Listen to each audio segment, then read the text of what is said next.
As many of you have become aware, this term bibliodrama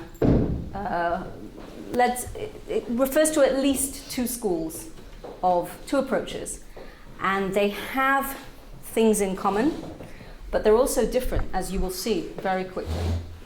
And the school of bibliodrama that Peter and Beata have been doing till now is Moreno-based bibliodrama, if you can call it that, which is Moreno is the Jacob Moreno was the inventor of psychodrama, and they basically applied the psychodrama tools and to the stories in the Bible.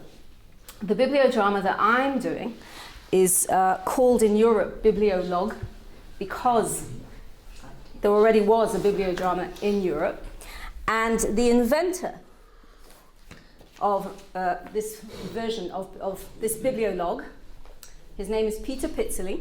He's an American Jew.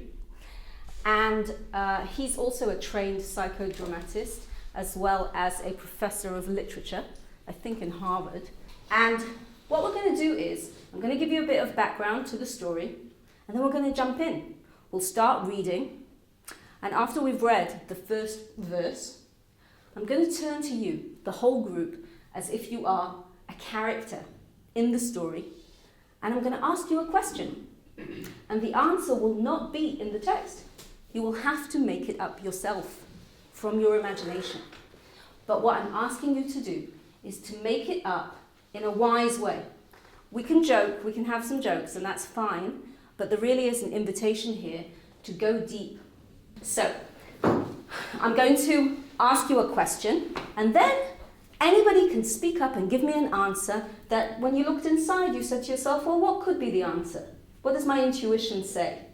Okay, I'm going to ask you to stay within the story, not to invent things that contradict the story completely, because that's important to me, to stay within the bounds of the text. But within the bounds of the text, your imagination is free to go.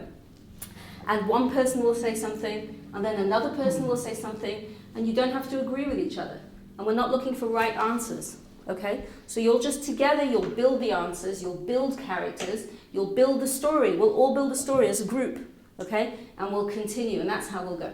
So the really important rule is that you must, from the time the bibliodrama starts, you must speak only as a character, okay? Which means that you can't say, but I don't understand, oh, it says here in verse 3. You can't say that because the character doesn't have verse 3. The character's in the story, okay? So don't break the bibliodrama. Don't turn to your friend and say, oh, that's funny, right? Stay within the bibliodrama, be the characters till we finish.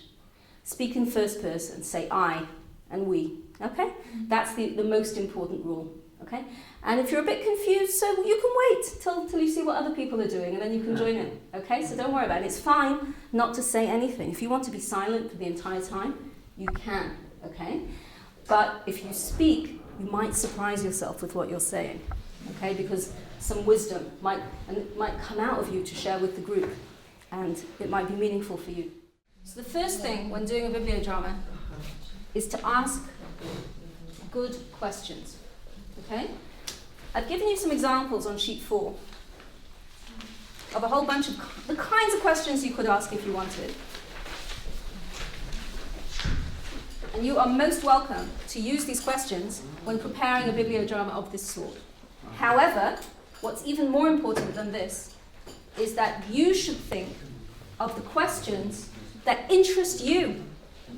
What for you is mysterious about this story?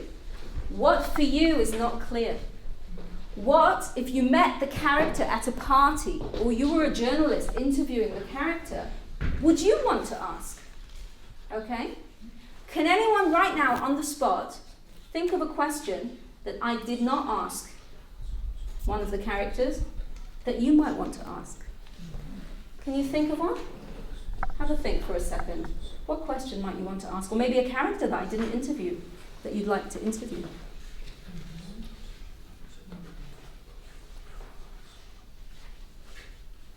Has anyone got a suggestion?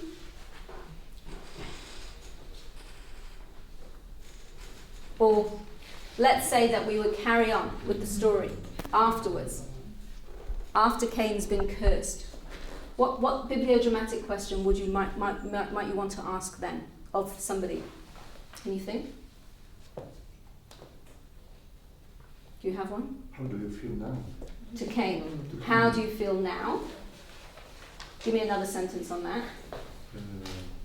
What's changed in your life? How has your life changed? How has your life changed?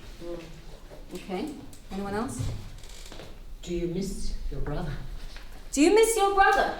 That's a very good question, because not that was also a good question, but I have no idea what the answer would be. Cain might say, you know what, I really do miss him terribly, and I never realized till he went how much I needed him. Or Cain might say, no, I actually don't regret it. Right? So a question where you actually have absolutely no idea what the answer might be is great, because the group is going to also open up, okay, and discuss it. Yes?